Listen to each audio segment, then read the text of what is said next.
here we have the whole game. Is that a horse? Is that a horse? Is that a horse? What is there a horse in My Hero? What are you doing in the chair? What are you, Prophet Taku? Get out! Get. Ugh.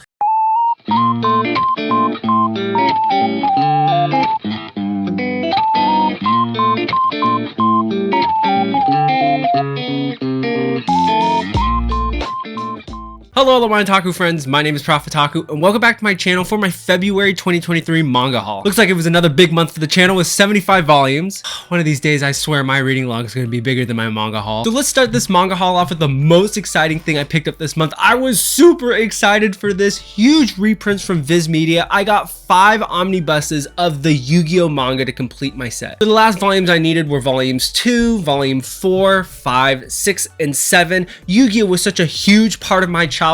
I was one of those kids, believe it or not, that played Yu-Gi-Oh in middle school, and I would go to the library at recess and play Yu-Gi-Oh cards with my friends, and I am not afraid to admit it, okay? And looking around at my collection, obviously that nerdism never stopped.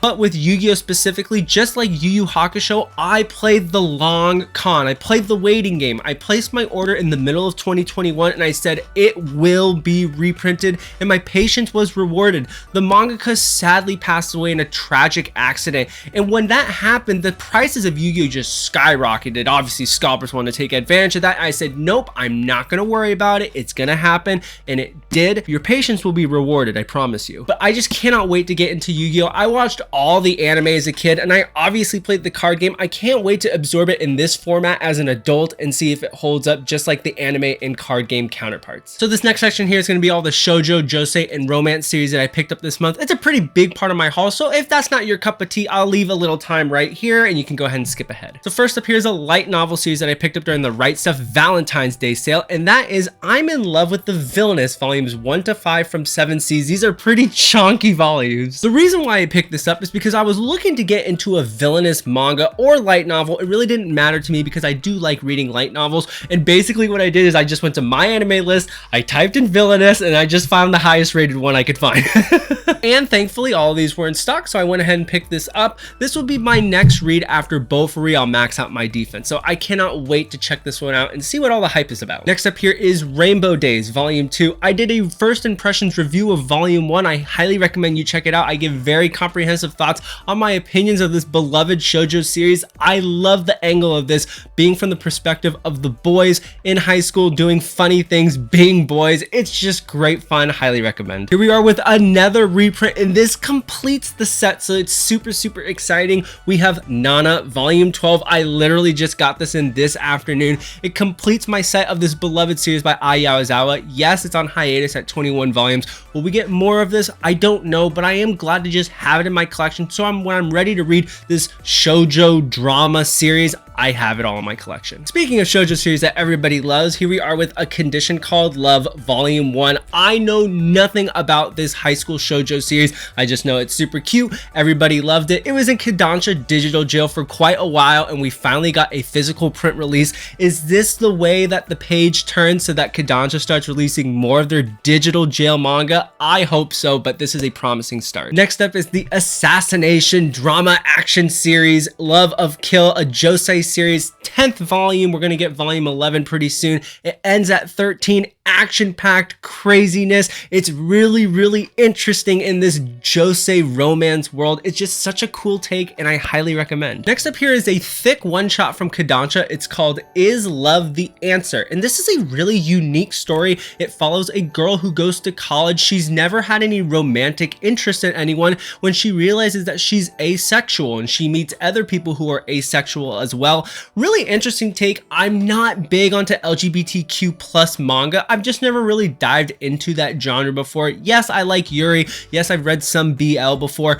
but in terms of something like this where it's more of a like introspective look at something in this category, I've never actually experienced that. I heard this was really well done for a one-shot, so I am very excited. The artwork, though simple, is super crisp. I love the definition and the shading with our characters, so this looks like a very fun, quick read that I'm gonna thoroughly enjoy. Next up is one of everyone's favorite rom rom-coms, My Dress-Up Darling Volume 7, still in the plastic wrap. Are we gonna get some more etchiness?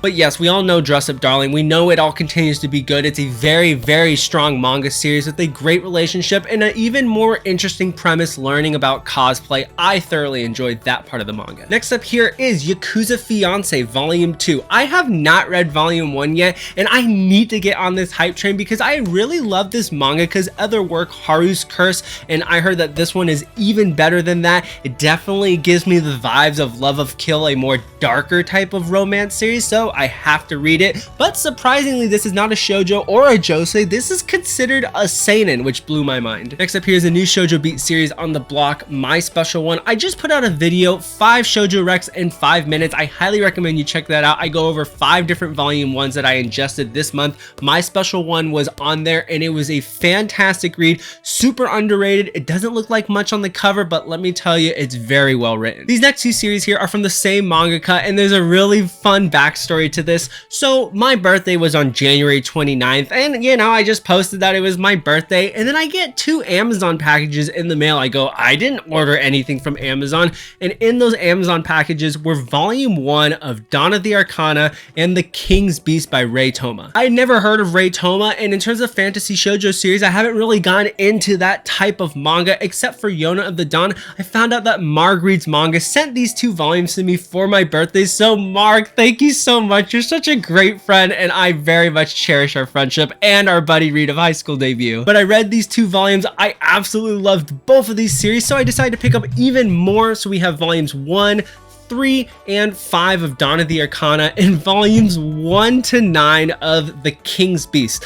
Personally, I enjoy The King's Beast a little bit more. It's a little bit more intricate with the storytelling. Now, they're both set in the same world. The King's Beast is set in the world of Dawn of the Arcana, and Dawn of the Arcana came first. If you like Yona of the Dawn, you're really gonna like Dawn of the Arcana. It gives me a lot of the similar vibes. If you're looking for something a little bit more fantasy, a little bit more dark drama, then I highly recommend The King's Beast. These next 2 series are also from the same mangaka, Mika Yamamori. We have Tsubaki-Chou Lonely Planet volumes 1 and 2, and because I loved volume 1 so much, Tsubaki-Chou, which I did do in that shoujo recommendation video, I decided to pick up her other series that is currently publishing, In the Clear Moonlit Dusk volumes 1 and 2. So In the Clear Moonlit Dusk is about a girl who looks like a boy. She's called the prince in her school. She's got a very low voice. She's got very masculine features. She also dresses more like a guy, and she's basically given up on having romance, but of course she kindles a relationship with another guy and thus sparks this really interesting relationship. But I'm thoroughly excited to start enjoying this mangaka's work. I know that the shoujo community is super excited to finally have her work in print, and I'm right on that train as well. Last few things in this section, we have here a recommendation from Shay Geeks Out. She said, Prof, if there's anything that I'll ever recommend to you, it has to be this series. It's my number 1. And I was like, whoa, like that's a big statement, Shay.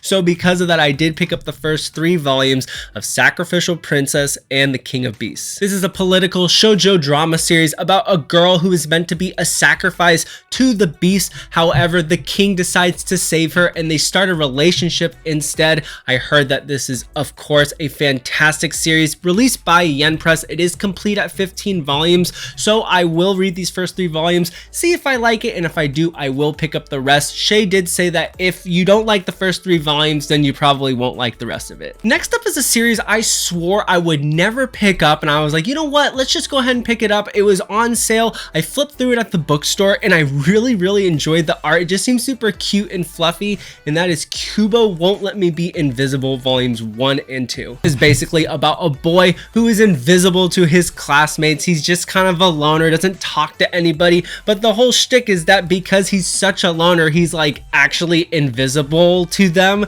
And so this girl, Kubo, actually can see him, and so she tries to interact with him more to get him more involved with the classroom setting. The artwork looks hilarious. Like I said, it was just what made me attracted to this manga. So hopefully I like it. That's why I only picked up the first 2 volumes, but I'm having kind of a knacking for a rom-com, a more modern rom-com that's currently releasing. So hopefully I like like it. Speaking of currently serializing rom-coms that I absolutely love, here we are with the second volume of Miss Miyazan Would Love to Get Closer to You. This is about a Yakuza boy and a really sweet girl who come together in high school and they spark an unsuspecting friendship, but they want something more. It's a hilarious dynamic, super cute. I love the artwork. It's an episodic manga, but each episode is done very well, and it's only a 4-volume series, so it's going to be a super short run. And I think this is a manga should be in everyone's collection, even if you're not into rom-com. It's just short enough for you to get a perfect, just tug at your heartstrings kind of feeling. And last but not least, I broke my rule. I risked the biscuit from Laura A. Grace. I picked up this set from her, and that is Maid-Sama complete in these omnibuses. Maid-Sama is a beloved shoujo series following a girl who goes to a predominantly male high school,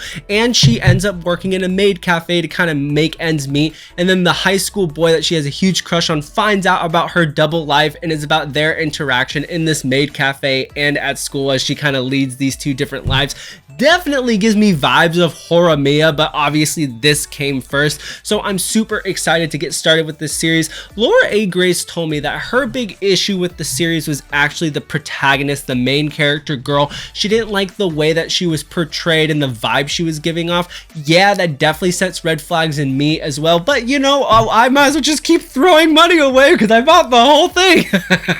So hopefully I like this series, but because I'm on such a shoujo kick right now, I think I will. Alright, so this next section here are the rest of my manga haul. This is all the shonen, seinen, fantasy stuff that I picked up. And first off here we have a box set, but not a normal box set. This is technically called a starter pack, and that is the My Hero Academia starter pack. It has volume 1s of My Hero, My Hero Smash, My Hero Team Up Missions, and My Hero Vigilantes. Honestly, I really like the look of the box. It's super cute. Yes, it is flimsy, but at least it's got some pretty unique artwork on here. We do have a poster in here as well, which for the price of $30 for 4 volumes and a poster, it's actually quite nice. Here we have the whole game. Is that a horse? Is that a horse? Is that a horse? What is there a horse in My Hero? This horse is just so out of place. It's like I took something and I'm like totally tripping out. Okay, never mind. I guess the poster is not very accurate. But we do have the 4 volumes here. Now, here's a fun fact for you. This is my 3rd time picking up My Hero Academia Vigilantes. I bought a set, I sold a set, I bought another smaller set, I sold that set, and here we are for a 3rd time. I'm just gonna eventually read it. My Hero Team Up Missions, a fun side story, putting different groups of people together that normally don't work together, so it seems super fun. And then of course we have My Hero and My Hero Smash. This is the 4-coma, just school life, very everyday stuff. And then the volume 1, I actually already had volume 1. I was able to give this to a friend so that they could start their manga collection. That was very rewarding to just continue to spread my weebiness around. Next up here are the first 3 volumes of one of the most popular isekai light novels out there, and that is ReZero Starting Life in Another World. I've only heard great things about this series. I am on a big isekai binge, which is why I picked up these first 3 volumes just to try it out, see if I like the writing style. This is also the same writer who did the Vivi prototype light novels. I haven't dived into that, but because they're just so highly acclaimed, I'm really banking that I'm gonna like these. Let's zoom through the rest of these single volumes. We have Frieren Beyond Journey's End, Volume 7. This series is currently on hiatus. It makes me super sad. I love Frieren. If you're interested, I did a video talking about the first volume box set, limited edition from France. I'll leave a little card, but it was a really fun video where I talk about the French manga industry. Frieren is an amazing series, obviously, and I did do a review. I did so many things with Frieren. I did a review on the first volume of Frieren way back in the day, so I'll leave another card. Speaking of fantasy series, here we have Helk Volume 1. I didn't have this on my radar necessarily, but the only reason why I picked it up is because Blue Tempest said that this was a series that he really enjoyed. I trust his opinion a lot. I'm going to read this first volume. It is a Shonen Sunday series. I tend to like Shonen Sunday series for the most part, but I heard that this one's just a little bit weird, a little bit different, so we'll see. Next up is Dr. Stone Volume 24. We are almost at the end here. I cannot wait to see what happens in this volume. Man, I'll tell you what, Dr. first stone just thoroughly impressed me, and it really made me fall in love with manga. We've got some Rumiko Takahashi in this haul. We have Mao Volume 9. I am not picking any more of this up. I still haven't started this series, and I really do need to read it. This is basically what I've heard. It's like Inuyasha, but with a cat. So that's all I know, so we'll go off of that. And speaking of Rumiko Takahashi, I got omnibuses 1 and 3 of the reprints of Ranma 1/2. No, the latter half of the series has not been reprinted yet. I'm expecting they're going to because they printed out the first 5 omnibuses of this series, but this completes my set. I'm so happy to have it. This is definitely one that I want to read sooner rather than later, just like Yu-Gi-Oh! Next up here is Blue Period Volume 12. I've now stockpiled 2 volumes here. Volume 10 ended an arc, so I definitely want to go ahead and start reading 11 and 12 and see where this next arc leads us. It's been taking a really interesting direction, maybe not one that I personally like, but I still love the series. Next up is the Battle Shonen manga, and I don't get a lot of Battle Shonen, as you know, but we have Mission Yozakura Family Volume 3. Just got this in today. I don't like Battle Shonen, but I do like this one. It's super funny. I love the cast of characters with the whole family. It's a lot of fun. Speaking of Shonen Jump, we've got a new Shonen Jump manga on the block, Volume 1 of Shoujo Shoten. This basically follows 2 boys who start a stand-up comedy duo together, and they try to rise through the ranks. I love comedy series. Definitely wanted to give this one a shot. I love the artwork. It looks fantastic. Next up is My Hero Academia Volume 33. I heard that this arc totally slaps. It's like really crazy. My Hero's only been going up from what I've heard. I've watched the first 5 seasons of the anime, and I haven't ingested the manga yet. It's just been sitting on my shelf, so I should probably get around to it. Next up from Yen Press, we have Chain Soldier Volume 3. This is an ecchi harem fantasy series. I really like this. A lot of people are like, yeah, it's just kind of standard with the etchiness, and the fantasy aspect doesn't really get me going or anything like that. But for some reason, I just thoroughly enjoy it. Maybe the harem part of it is not to everybody's taste. Maybe it is kind of cookie cutter. It kind of gives me the vibes of Yona and the Haunted Hot Springs, but however, I am enjoying the first 2 volumes, so I cannot wait to see what this volume brings. Here we are with one of my favorite Shonen Jump series going on right now, and that is Sakamoto Days Volume 6. Each volume continues to make me laugh. I just love all of the characters. I love the action scenes, and I love where this series is going. There's so many layers to it for a Shonen Jump series, so yeah, highly recommend Sakamoto Days. An unexpected manga that I continue to pick up is Phantom of the Idol Volume 4. This is a 6-volume series. I'm having a lot of fun with this. It's really interesting, cool to see what the idol world is like. I did do a first volume impressions on this. I highly recommend you check it out. Here's one of my favorite ongoing series right now, Crossplay Love Otaku X Punk Volume 3. It was one of my most underrated series of 22. It is just so funny. It follows 2 boys who cross-dress as girls, and then the 2 boy counterparts like the 2 other girls. It's just super funny. A fun dynamic relationship between our 2 MCs, and the side characters are great as well. I highly recommend this rom-com series. It's really fun. Next up is a cookie cutter manga according to many people, that is Kimono Jihen Volume 4. A lot of people dropped this series. They just thought it was just like a worse Bungo Stray Dogs, but I just like this. I don't know why. I think it's because the cast of characters with the kids are really cute, a lot of fun. I do like the supernatural aspect to it, so I cannot wait to see where this volume takes us. Speaking of Bungo Stray Dogs, ironically, we have Bungo Stray Dogs Dead Apple Volume 2. This is a 3-volume adaptation of the movie, believe it or not, so I am excited that we're going to finish this up very soon. I think I'm at the part in Bungo Stray Dogs. I just finished Volume 9. Well, I finished it like like September of 2022. But I think you're supposed to read Dead Apple around this time, so I might just hold off, wait till I get the 3rd volume, and then go ahead and read Dead Apple. This was supposed to be in the other section, but it got lost in this section, so this is a romance series. It's a boys' love. Sasaki and Miyano Volume 7, a very highly critically acclaimed, beloved boys love series. Super wholesome, no etchiness in it. It is school life, but I heard it's very well done. Everybody loves this series. I can't wait to check it out. One of my favorite reads from 2022, we have Tokyo Revengers Omnibus 4. These continue to come out at such a great pace, which is fantastic. So we get 2 volumes every couple months.